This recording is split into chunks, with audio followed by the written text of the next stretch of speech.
Are you struggling with negotiating with your motivated sellers? Are you having a problem with confidence or what to say or how to get a seller to just say yes to your offer right now? Or honestly, how to get the best prices and the best deals on your wholesaling deals? Well, in today's video, today's live stream, I'm going to break down exactly today how to talk to your motivated sellers and get them to say yes to you for the best price possible. If you're somebody that needs help with it, if you're somebody that needs really a shakedown on how to start negotiating the right way, this is going to be the ultimate video breakdown for you. I think so many wholesalers, they focus so hard on finding the deal. And honestly, they don't deep dive with the seller of exactly how to get the best price from them. Because in this market, if you can push it hard, and what I mean by this is if you can get your seller at just 10, 20% more rapport you build with them, you could probably get an extra $10,000, $20,000 every single month if you are actually pushing a good operation, right? And honestly, for every deal, you can squeeze an extra $3,000. You're doing 10, 12 deals a year, hopefully, like we're pushing a deal a month. That's an extra $30,000, $40,000 you can use for marketing and for everything. And so I could probably sell a crazy course on this on how to do it all, but honestly, I'm just going to give it absolutely for free today. What I really want to do is show you a step-by-step negotiation guide. If you're brand new, you don't know what to do, you need a bunch of help, this is going to be the video for you. And I truly believe this is going to be a very eye-opening video for so many wholesalers starting out that need help talking to sellers. The one thing I want everybody to understand, all right, the one thing you need to really break down today that I'm going to share with you is you are just overcomplicating your negotiating. That is really what I want everyone to take to heart right now. And before we break it all down, I do want you to know you are overcomplicating this business. You're really overcomplicating your negotiating. You're overcomplicating everything. And so I'm just revealing the secret up front so we can kind of let the cat out of the bag here. But if you just stop overhyping in your head negotiating, right? And when people hear the word negotiating, they get scared, right? Like, oh my gosh, right? Like they hear the word cold calling, they're like, oh, cold calling, negotiating. They start flipping out. Don't flip out, all right? Take a chill pill, all right? I want you to understand if your blood starts boiling, if you get a little anxiety when you hear the word negotiating, I want to cut that out.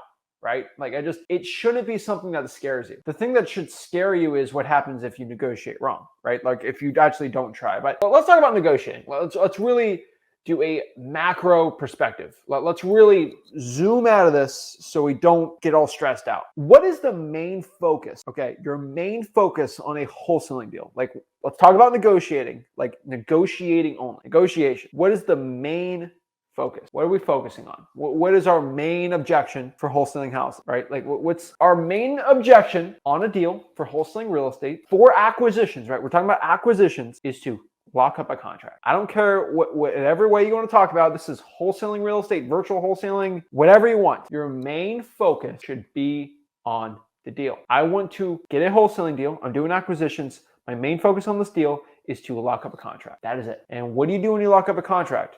You are intending to purchase a house, then we sell the piece of paper for a big assignment fee, right? Like that's what we do. It's wholesaling, right? And so let's talk about this. Our main focus, and I want everybody to don't get confused from what a guru says or shmuru, whatever they call themselves. Our main focus is not this or that. Our main focus in acquisitions is to lock up a contract. We want to make money. That's it. So that being said, we know what our main focus is. Why are we going to overcomplicate things? So when we are negotiating, we want to negotiate with that focus in mind. What's my focus in mind? I want to lock up a deal. I want to get a contract signed. That is my main focus. That's what I want to do today. I want to lock up a contract. That is what we're focused. And so if I'm focusing on locking up a contract, and I want to buy a house, me and my partner, when I negotiate, it's a breeze, right? We're looking to buy a house. That is what we're doing. And when you do it like that, you don't get stressed.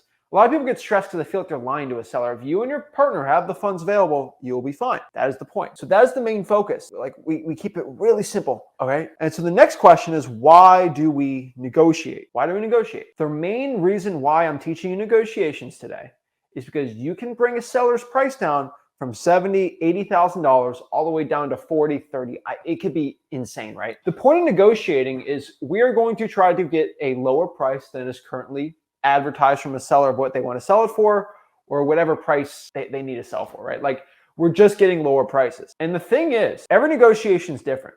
They're going to be people, I personally, like talking about me, I try to negotiate, won't work. Other people I negotiate, it works. Unfortunately, you're not going to win them all. Like I've said before, Michael Jordan, Kobe Bryant, LeBron, they don't make every single shot. All right. They actually make less threes than they make.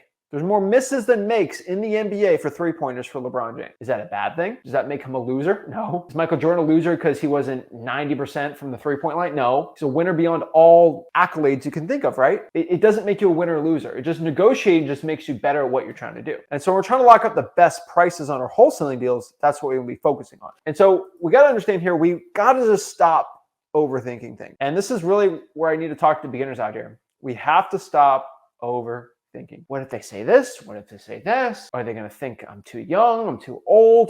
Do I have an accent? Like, how to negotiate the right way? What if they're mean to me? What if they're nice to me? All these what ifs. All right. Like I get all this all the time. Oh, I'm so stressed. I don't know how to negotiate properly. Let me be completely honest with you guys. Let me give you a complete, honest perspective on it. It doesn't matter. If you treat buying a house the same way you treat buying something off of eBay or a used car, it's the same thing. And most of you guys have bought a car or done a used car thing or bought a skateboard off Craigslist. So most people have done something like that, right? They've gone somewhere and bartered at a gift shop or like something, right? Like most people have done something of that nature, right? And what I want you to understand about this is, since you've done that, so let's look at buying a car. And this is really what I'll break it down for. It's the same thing for negotiating real estate. When you bought a used car, did you go up here and act like you knew exactly, perfectly to a T, what a V4, V6 and all these engines are, and like you're the expert mechanic? Most likely not. I want to buy this Nissan Passat. Okay, like I want to go from here to there. This is a Nissan. It's a Toyota. Like, fine, right? Like it's a Toyota Camry 2012. Right? Hey, you're selling it for 115. Sorry, you're selling it for 15,000. It's got 105, 115,000 miles on it. Okay. I mean, can you do like 10,000? No, 12. Like you make it simple. Like you don't act like you're the expert car mechanic. You don't act like you're the expert salesperson. You don't try to pretend to do all this crazy. Why do you want to buy this car? So I can drive places. That's it. Any problems with the car? Oh, it looks like there's dent scratch on the side. I have to take 1,000 off. When you negotiate a car, you're not clammy and stressed and because worst case scenario, you just don't get it. The world is not going to end. There are plenty of cars on the used car market right now. Like this is not a life or death thing for me. And when you start associating that and you just do the same thing with real estate, people just flip a switch. What are you going to do? Like they start stuttering and freaking out when they're talking to us. It's like, it's the same thing.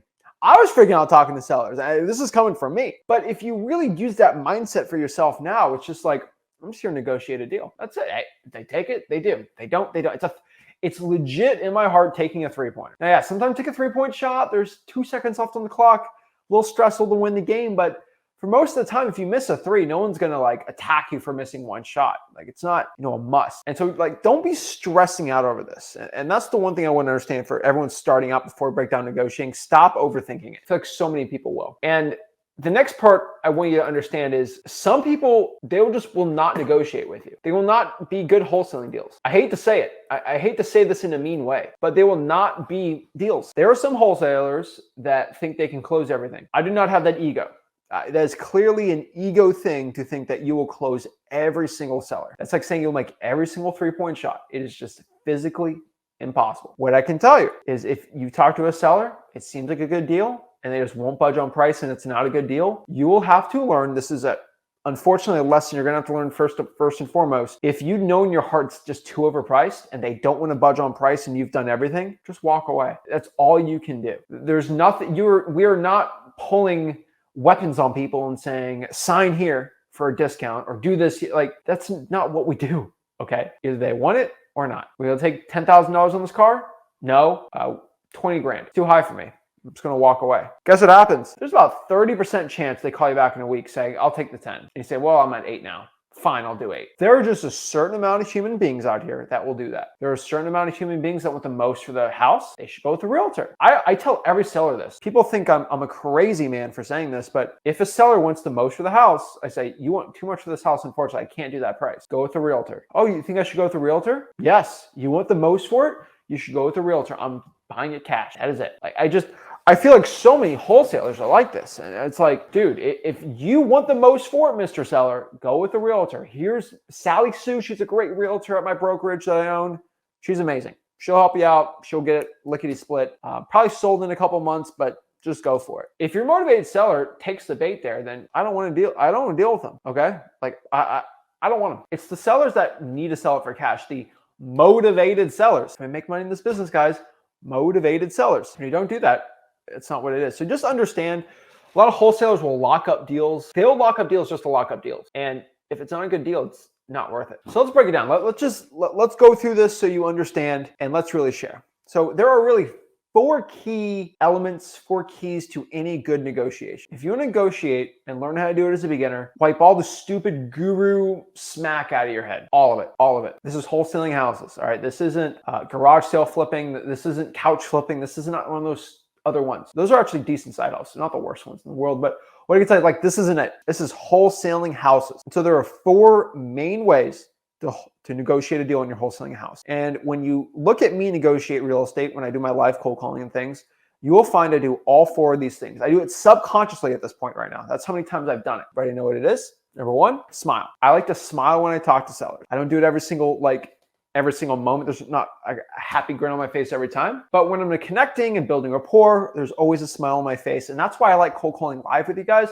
So you actually see me wholesale real estate actually live. You're like, no, this is unscripted. Anything can happen. You guys see anything can happen in my live streams. It can happen, right?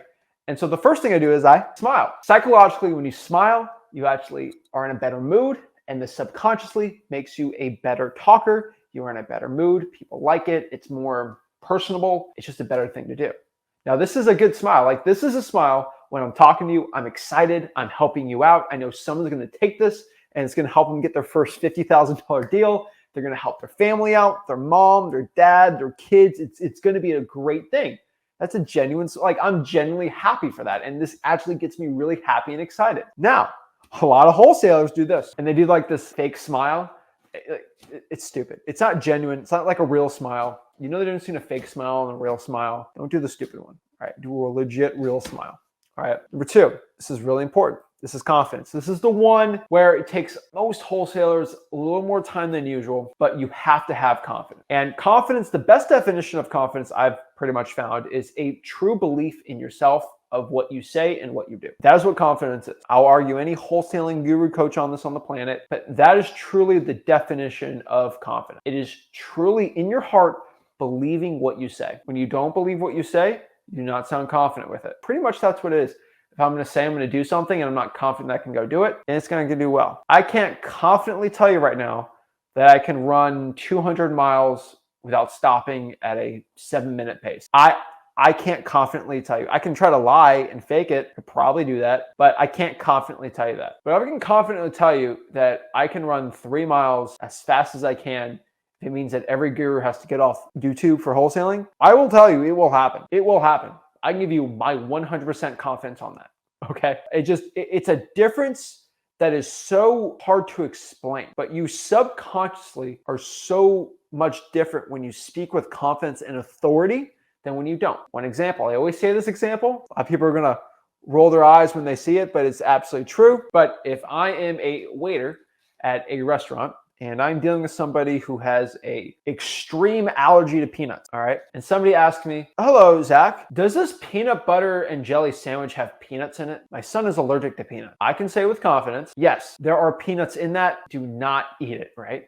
And then they say, okay, well, can I have this chicken marsala? All right. And I know for a fact from the chef who I've asked a billion times because everyone's got peanut allergies these days. Is there any peanuts with it? I know people with peanut allergies that eat it, right? And I've done 1,000 times and I've seen there's no peanuts in it, right? And they ask, does the chicken marsala have peanuts in it? And they ask me and I say, there are no peanuts in this chicken marsala. So I said, there's no peanuts in that. That's a very confident, that's a very direct way I just said that. I feel pretty good about that. Now, If I don't know, and it's my first day on the job, and I know if they cook with peanuts and they use the same knife and cooking oil, and they might use peanut oil with the chicken, but I don't know when I'm on the spot and I say, there's no peanuts in that. No, there's no peanuts in the chicken marsala. You're going to freak out, okay? Because I said the same thing. I said there's no peanuts in it, but the way I said it was so much different. And this comes down to your wholesaling. Mr. Seller, I can do $104,000 on the house to buy it. Mr. Seller, I'm at $104,000 on this. That is what I can do. Now, I kind of changed the words a little, but you can tell one is so much more confident than the other. Mr. Seller, I can do $100,000 on this. Mr. Seller, I can do $100,000 on this. Which one is someone going to take or not? They're going to take the 100K that sounded more confident. People love confidence. I want you to understand that. People love a confident person. They love it. Let's start with the next one. This is direct. Being direct with the seller. This is something that's a lot harder to explain, but it's completely life-changing for negotiation. And I can explain it pretty simple too. Let's go over this example, okay? Being direct with somebody. What are you looking to do with the house? Me and my partner are looking to purchase it. And like you answer it straight to the point. Hey, me and partner are looking to buy a couple more properties. Are you looking to sell it? I'm direct. We're a home acquisition specialist company that, we have a financing department. I do this whole rigmarole and I go through it. I'm just direct, okay? And when you're negotiating with a seller and you say, hey, Mr. Seller, I need to be at this price, $104,000. Does that work for you? I'm direct with it. The small differences is how you say it. So, Mr. Seller, I'm at $104,000. That's what me and my partner need to be at. That's a very direct offer. When you say something of, can you do 104,000? Subconsciously, first of all, it's not confident. Number two, that's not direct. They're most likely not going to take that. So being direct with the seller is huge. And fourth, and probably one of the most important part is just, you got to be honest. Truthfulness is the easiest way to have confidence. And these things are all intertwined with each other. And that's why I wanted to break them all together on this thing. They are all super intertwined with each other. Because when you're not honest, when you are not direct, you do not sound confident. And when you're not confident, you're not going to have a legit smile. And that's going to throw your negotiations off. A lot of this stuff is because it's not how you say it, because how to say something is really easy in wholesaling. I can give you scripts all day, every day of how to say something. What you say is the most, it's just how you say it. So I'm getting confused, my bad. So how you say something are what all four of these things are about. Not what you say, because I give everyone the closing lines. It's how you say it. It's the tonality you say. So when you're honest with the seller, I get this all the time. Zach, are you in my own market? Are you in Iowa right now? No, I'm not in Iowa. I'm actually in Florida. My partner's in Iowa. Hey, that's an honest answer. Zach is telling me the truth. When you lie to a seller, you have to keep up your lies, and lying is just never the best. Very, very rarely I've ever found lying to ever work with a seller. It's terrible. I don't get it. The only time I will tell everyone truthfully, the only time I've ever lied was when I'm doing a walkthrough and the tenants asked me who I am, right? And the seller told me, say you're a plumber, and I had to get the deal. I'm like, well, I'm a handyman plumber. And that was rough, right? Like, there's the only time I think I've ever lied, but that was with a tenant, okay? Like, not with the seller. And the seller wanted me to go with the lie and wanted to get the deal. It didn't really matter for the tenant too much. And so, like, I have to tell you the truth. When you say the truth, it helps so much better. And so now that is how you say something. But the question is what you say. What are the negotiation? What are the closing lines? What are the lines I tell you to do? Let me break them down. There's honestly 3 closing and negotiating lines that I think you should use in wholesaling real estate. Anything else is just, I personally, I think you overcomplicate it, right? There are people out here that do closing courses and negotiation boot camps and hours and thousands of dollars of just how to do it, what to do it, blah, blah, blah, blah, blah. They did all these crazy scripts. They're 40 pages long, and there's books and books of negotiating, and it's honestly ridiculous. As someone that teaches a lot of people to make millions of dollars in my own business, virtual wholesaling houses, all these people, 3 lines is all you really need. That's it. Okay. Like, a lot of people think it's this crazy advanced system, but it's really simple. You just got to get really good at doing the simple thing. And that is it. Right. I think Bruce Lee said this, and this is a great quote. He said, I don't fear the man that knows 1,000 kicks or 1,000 moves or whatever in fighting, but I fear the man that has kicked one kick 1,000 times, which basically means he's rather the person that practices one thing really crazy. That's who he fears, versus the person that kind of does it all, right? It's the absolute truth. When you're the master of this, that's how you do it. So let's break this down and let's get into the 3 closing lines. Now, if you went to freewholesaling.com, you know what these lines are. But first line is, it's not bad, sometimes you're in a pinch, you gotta get the line out, standard lowball, right? Mr. Seller, I'm at this price. Or, you say just a very low price. Or, hey, Mr. Seller, what price can you do? You obviously, when you're negotiating with your closing lines, you want the seller to give their price first and you counter back at a low offer. That is the main standard lowball, and that's what I'm talking about today. Sometimes the seller doesn't want to give the price out first, but best case scenario, you do want the seller to give out their price first. And unfortunately, most of the time nowadays, it feels like they give out a crazy price starting out. What we need to do here is counter that crazy price. We know the deal's at 100, they're at 160. Hey, Mr. Seller, I can't do 160 based on blah, blah, and blah, right? Like you got to give reasons why. Boom, you're at 120 or 110 or whatever it is. You calculate the MAO, do all that stuff, right? That's what we call the standard lowball. Pretty simple, not complicated at all. Next here is the dollar bill method. This is a lot better one. Rick calls it the volume method. He has a different way he does it too, but I call it the dollar bill method. And this is just using stupid logic with stupid logic. And what do I mean by this? What I honestly mean by this is if your motivated seller says, Zach, I have no idea how much a property will sell for. I have no idea how much I want to sell this house for. I have no idea about any of this stuff or what property's worth. Or just give me an offer. I get this all the time. And they have an offer in their head. They just don't want to tell you. And they say the stupid line. I get this all the time. Zach, I have no idea how much this thing's going to sell for. I have no idea what this thing is worth, right? I get this all the stinking stupid time. It drives me crazy when sellers say that, all right? Let me tell you what I do. Say, well, Mr. Seller, would you take $1 for the house? Seriously, would you sell this house to me for $1? 99.99% of the time, because it was kind of a joke, they say, no, I would not sell you this house for $1. And then I say, okay, well, you won't sell it for $1. And obviously you would sell it for $1 million. So in between that is a price you would say yes to. It says, yeah. And I'm like, okay, well, what price is it? Now we've established you have a dollar amount you would take. Well, I don't know. I get that again. They go back to their little cubby, their safety hole. Like they're like turtles, they go in their shell, and I gotta take them out of their shell. And how do I take them out of their shell? I annoy the snot out of them. So ready for this? Well, okay, you don't know. Would you take $2 for it? No. $3? No.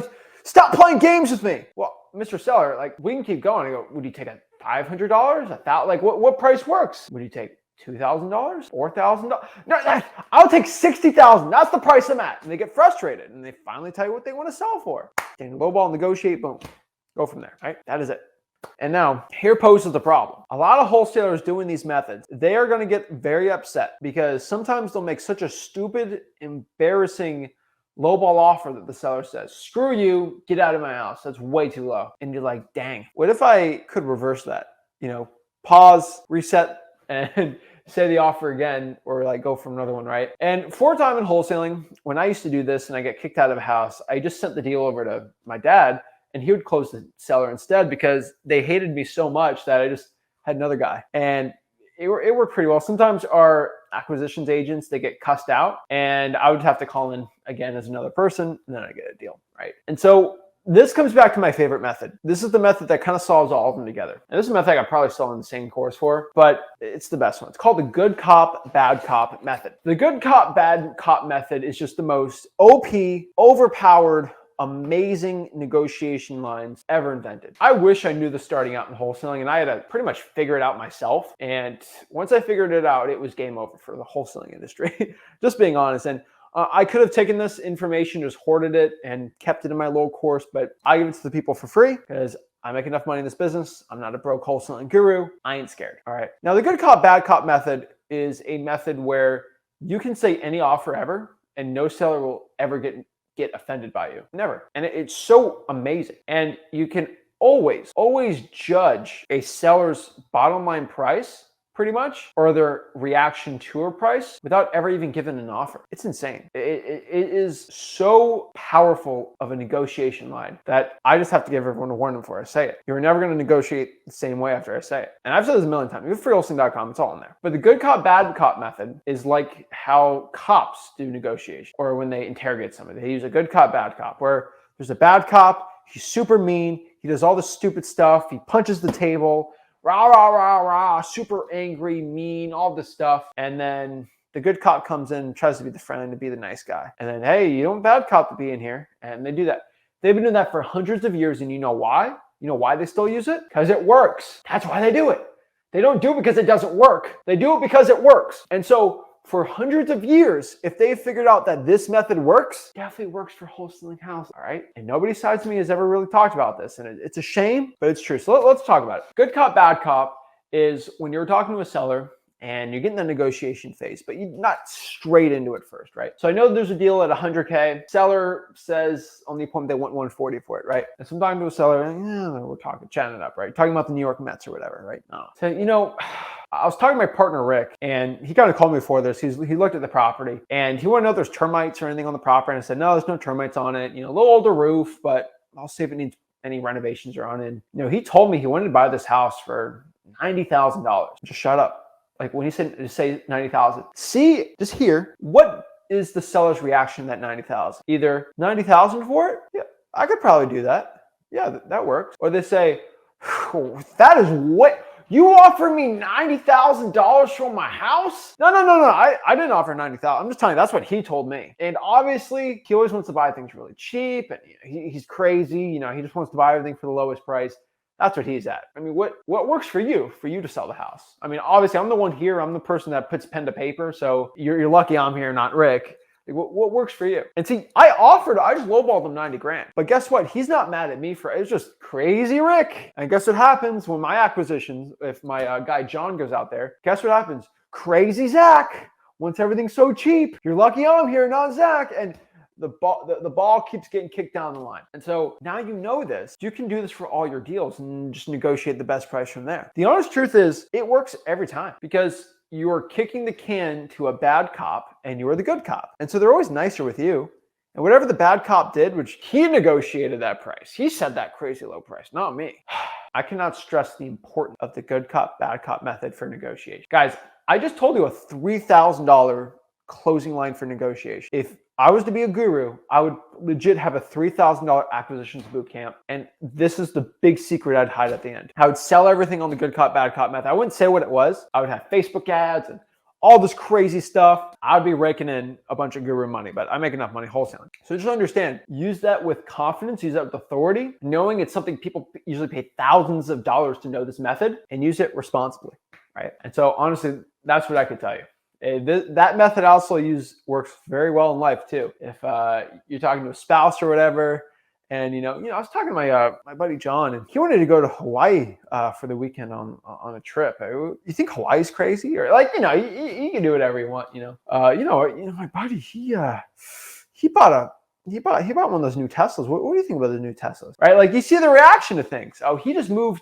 My buddy, he just moved to over there to Vegas, right? What do you think about living in Vegas? He just moved there, or he was thinking about moving there, right? Like you can use this in a very powerful way in your personal life, but I'm just saying it works. And so I want everyone to understand that the good cop, bad cop method works so many times, all right? And so the last one here is pretty standard, but just know your objections, right? There's probably 8 main objections in wholesaling real estate, and you should know how to counter them. Objections are like boxing, right?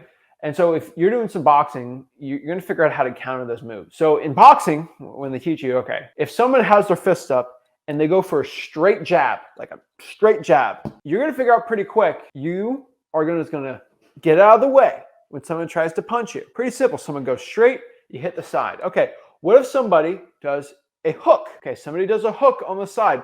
I can block it, right? Block it. I can go back, right? I can go down. Like, there's ways to go around a hook. And the cool part about wholesaling is it's not like a jab where it's like super fast and scary. It's pretty slow jabs, right? It's not a Mike Tyson hook, okay? It's not a Mike Tyson uppercut. Like it's pretty slow. When they say it, you know how to answer it pretty quick. And you can even have a cheat sheet. Works really well. So know your objections. Go to freewholesaling.com. There's probably 20. I have it freewholesaling.com to break down. And so just understand them, know what they are, and you'll do very well in this business. But honestly, what I could tell you is that is my full negotiation, like little talk today.